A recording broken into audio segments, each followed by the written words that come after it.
On this adventure, we wrap up our trip to Warm Springs, Georgia. If you have not seen those videos, please check them out. Okay, now here's the rest of the story.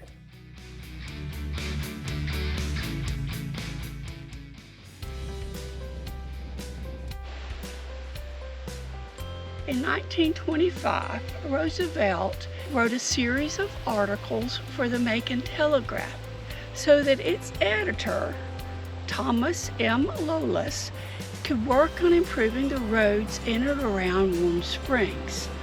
Thomas was also a personal friend of Franklin Delano Roosevelt. A not scenic area. Well, they ain't kidding, that's a hard ride.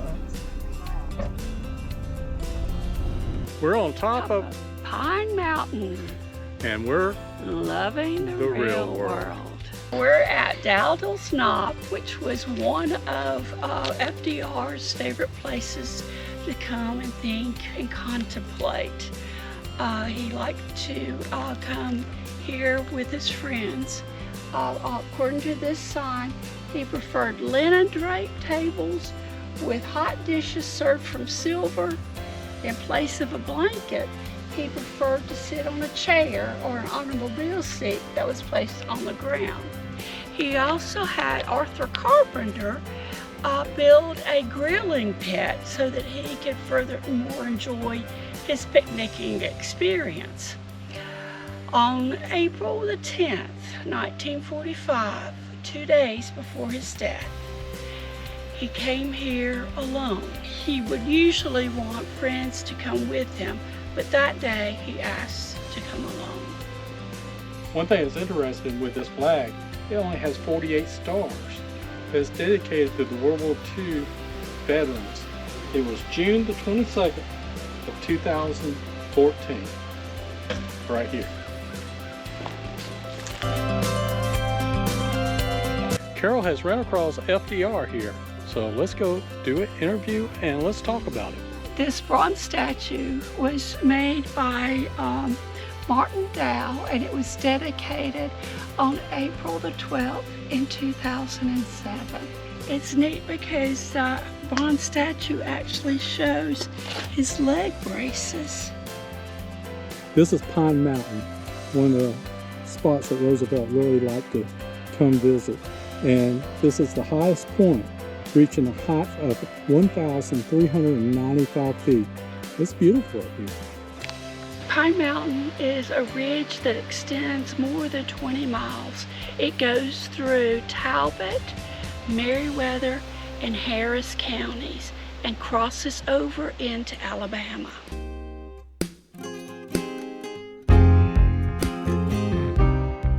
The Eleanor Roosevelt School, named for the art's wife, it was the last Rosenwald school built, and with funds from the Julius Rosenwald. The Rosenwald schools were designated as schools for African Americans. Eleanor School was also called the Eleanor Roosevelt Vocational School for Colored Youth. It was built in 1936 and opened in 1937. It operated until 1972. In 1977, it was privately purchased. On May 3, 2010, it was placed on the National Registry of Historical Places. The Sarah Delano Roosevelt Community Center was named after FDR's mother. As a retired special education teacher, therapy is so important to me, so we had to come to the rehab center. Georgia Hall was built by FDR to replace the very deteriorating Meriwether Inn. Meriwether Inn was torn down in 1934. As you can see, they're doing construction on it today as well.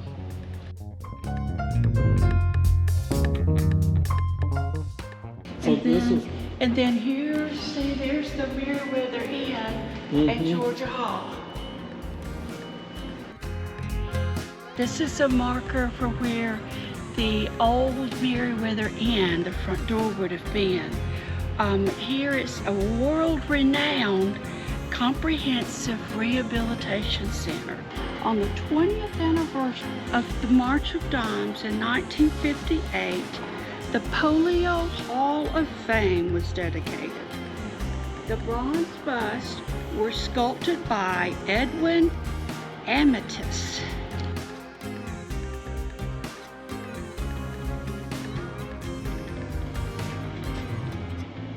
Got iron lung in here.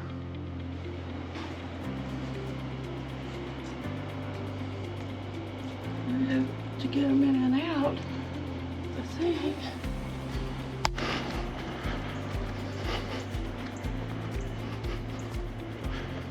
And you see how I had it built up like Yeah, stairs. to walk Yeah. up, and then of course this over here.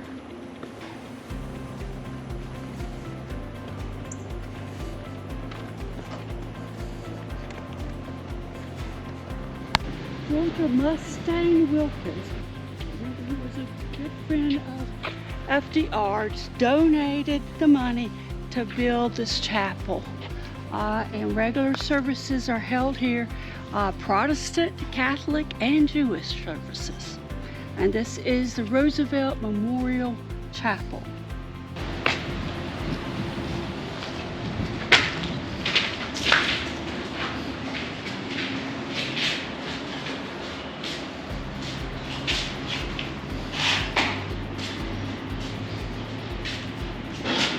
You want to check the door?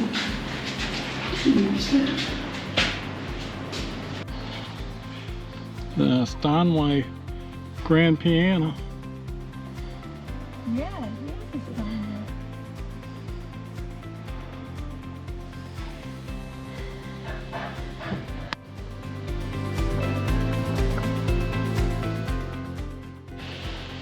Wonder if it's a baptistry behind the curtain. Or not, I guess not. I don't know. Is it St. Baptist also? Well, Protestant.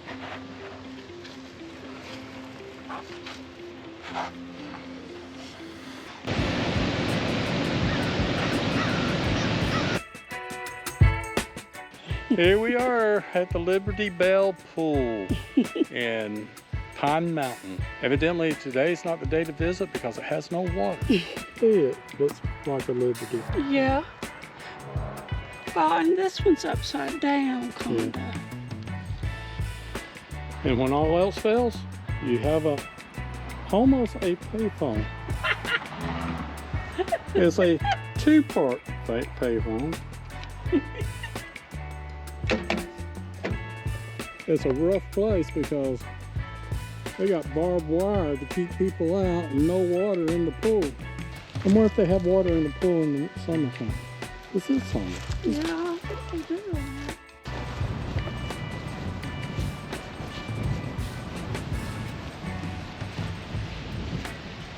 Adult supervision recommended.